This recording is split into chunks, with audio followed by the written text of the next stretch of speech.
Assalamualaikum warahmatullahi wabarakatuh. Halo, perkenalkan nama saya Septiana Kartikasari dari jurusan Tadris IPSC YIN Ponorogo.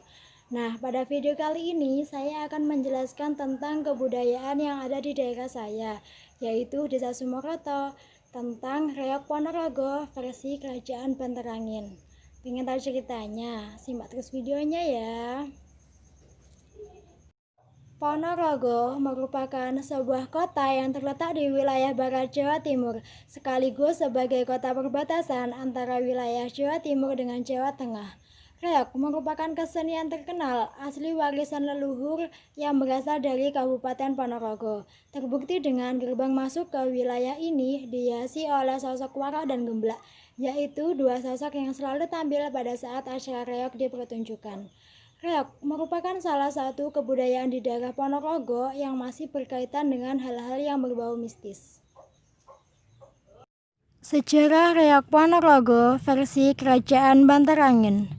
Asal mula Reok Ponorogo versi Kerajaan Banterangin ini dilatar belakangi oleh kisah perjalanan raja dari Kerajaan Banterangin, yaitu Prabu Klono Sewangdono.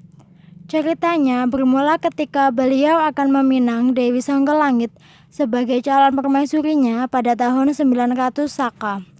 Dewi Songgolangit ini berasal dari kerajaan Kediri. Ia memiliki paras yang cantik dan juga anggun. Ia mengajukan syarat yang sangat berat, yaitu diberikan tontonan atau keramaian yang belum pernah ada sebelumnya, seperti tarian yang diiringi dengan gamelan dan juga tabuhan yang dilengkapi dengan barisan kuda kembar sejumlah 140 ekor, dan harus bisa menghadirkan binatang yang berkepala dua.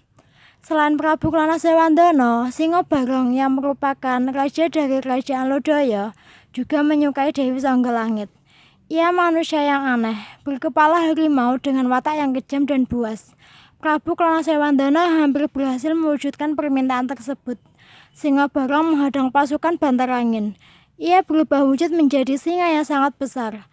Akan tetapi, akhirnya Singobarong takluk setelah dihantam dengan senjata andalan Prabu Klono Sewangdono, yaitu Pecet Samandiman. Merak miliknya tiba-tiba pergi ke pundak singa dan mematuk kutu yang ada pada tubuh itu. Singa tersebut terlena, dan di saat yang bersamaan, pecet sakti milik pangeran diarahkan kepada singa dan merak. Akhirnya tubuh keduanya menempel menjadi satu. Mereka tak bisa dipisahkan, dan pangeran berhasil menggandakan singa tersebut. Kini sudah lengkap syarat yang diajukan Dewi Songgolangit. Prabu Klono Sewangdono beserta rombongannya melanjutkan perjalanan dan melakukan pentas di sana. Dewi Songgolangit takjub melihat tontonan yang belum pernah ada. Hewan berkepala singa dan merak yang sungguh indah, serta tarian yang memukau. Dengan begitu, Dewi Songgolangit pun menerima Prabu Klono Sewangdono sebagai suaminya. Sejak saat itu, pertunjukan yang ditampilkan oleh Pangeran Prabu Klono Sewangdono disebut dengan Reok Ponorogo. Tokoh-tokoh dalam seni Reok Ponorogo. Yang pertama, Prabu Klono Sewangdono adalah seorang raja muda dari Kerajaan Banterangin yang masih jejaka dan digdaya. Ia raja yang sakti mandraguna dan memiliki sebuah pusaka andalan bernama Pecet Samandiman. Yang kedua, Dewi Songgolangit adalah putri Raja Kediri yang terkenal keelokan dan kecantikannya. Oleh karena itu, banyak raja dari berbagai tempat yang ingin meminang putri Kerajaan Kediri itu.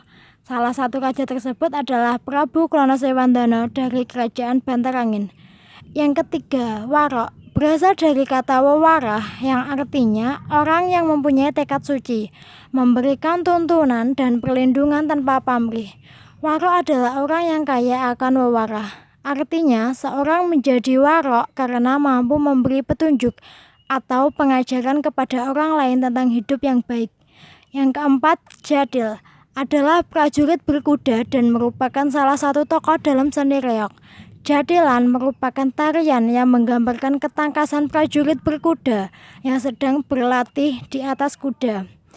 Yang kelima, Bujangganong atau Patih Bujangga Anom adalah salah satu tokoh yang energik, kocak sekaligus mempunyai keahlian dalam seni bela diri, sehingga di setiap penampilannya senantiasa diperagakan oleh dua orang pada umumnya yang selalu ditunggu-tunggu oleh anak-anak.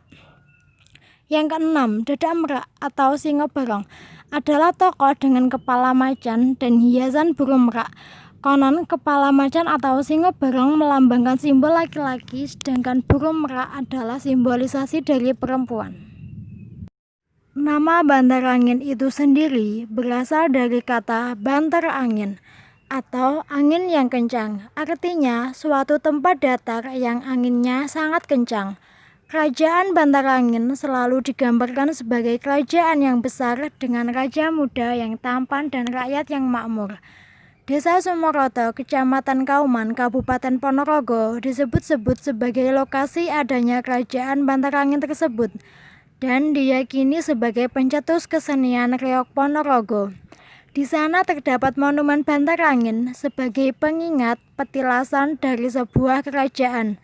Dengan keyakinan tersebut, masyarakat Sumoroto memiliki semangat untuk terus melestarikan reog Ponorogo. Maka dari itu, pada saat ini, upaya untuk mempertahankan kebudayaan reog Ponorogo, khususnya di wilayah Sumoroto, semakin gencar dilakukan. Terbukti dengan adanya Sanggar Tari Kawula Bantar Angin menjadi wadah untuk para penggiat seni dan juga generasi muda, mulai dari anak-anak sampai orang dewasa, untuk belajar tarian yang hampir punah keberadaannya ini. Pelatih profesional yang berasal dari para alumni jurusan seni budaya dan juga mahasiswa ikut berpartisipasi juga dalam hal ini. Kesenian ini dimanfaatkan sebagai sarana mengumpulkan warga masyarakat serta menunjukkan kebudayaan ini kepada mancanegara. Biasanya kesenian ini dipentaskan dalam beberapa peristiwa seperti acara pernikahan, khitanan, penutupan tutup gerbek bulan suro, dan peringatan hari-hari besar nasional yang lainnya.